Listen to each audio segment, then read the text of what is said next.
Assalamualaikum warahmatullahi wabarakatuh. Baiklah, saya Yani Pika Aulia, NIM 2130801042, dosen pengampu Pak Tito Nurseha MSI. Baiklah, saya di sini akan membuat video pembelajaran mengenai ekosistem sungai di Desa Perempatan.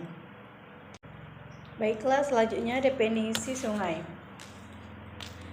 Sungai merupakan perairan terbuka yang dicirikan dengan adanya arus dan perbedaan gradien lingkungan serta interaksi antar faktor biotik dan abiotik. Sungai adalah aliran air di permukaan besar dan berbentuk memanjang yang mengalir secara terus-menerus dan hulu atau sumber menuju hilir muara.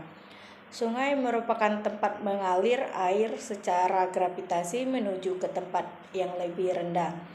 Arah aliran sungai sesuai dengan sifat air mulai dari tempat yang tinggi ke tempat yang rendah. Sungai bermula dari gunung atau dataran tinggi menuju ke danau atau lautan. Karakteristik sungai. Karakteristik sungai ada 6, yaitu 1. Keberadaan aliran arus dengan adanya arus penampang yang kecil dan kedalaman yang rendah sehingga menyebabkan air yang mengalir cukup besar.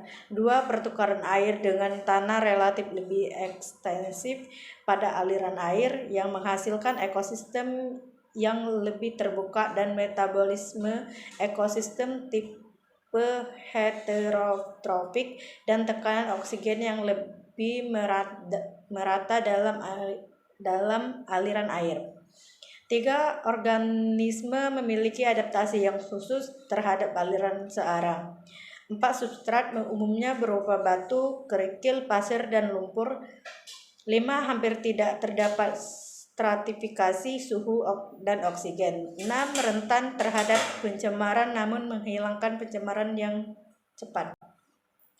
Selanjutnya interaksi sungai. Interaksi sungai itu ada biotik dan abiotik.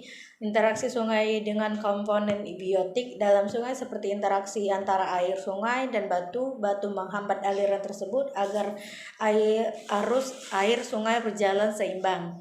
Interaksi abiotik adalah seperti manusia yang memerlukan air sungai seperti untuk minum, nyuci, dan keperluan lainnya, seperti binatang yang di dekat sungai memerlukan air untuk memenuhi kebutuhannya. Selanjutnya contoh lokasi. Contoh lokasi yang saya ambil itu adalah di Sungai Abab atau yang sering disebut Sungai Batanghari Abab. Berlokasi di Desa Perempatan, Kecamatan Abab, Kabupaten Pali. Dampak positif ekosistem sungai. Manfaat sungai banyak digunakan oleh masyarakat melalui dari mencuci, mandi sebagai sumber air minum hingga sumber mata pencarian. Masyarakat juga kerap memanfaatkan sungai sebagai tempat penampungan air, sarana transportasi, rekreasi, dan sumber irigasi bagi pertanian. Dampak negatif ekosistem sungai mempengaruhi flora dan fauna, bahkan kimia dan limbah yang mencemari sungai menyebabkan beberapa spesies kehidupan yang ada di dalam air menjadi punah atau pindah ke tempat lain yang lebih aman. Pencemaran sungai juga dapat mengancam kondisi biosfer dan kawasan konservasi alam yang ada di sekitaran kawasan sungai. Baiklah, motivasi dari sungai. Bagaikan aliran sungai. Waktu bagikan sungai, kamu tidak mampu menyentuh air yang sama untuk kedua kalinya. Karena aliran yang telah lewat tidak akan pernah kembali lagi. Nikmatilah setiap saat dalam hidupmu. Baiklah, saya ucapkan terima kasih. Saya akhiri. Wassalamualaikum warahmatullahi wabarakatuh.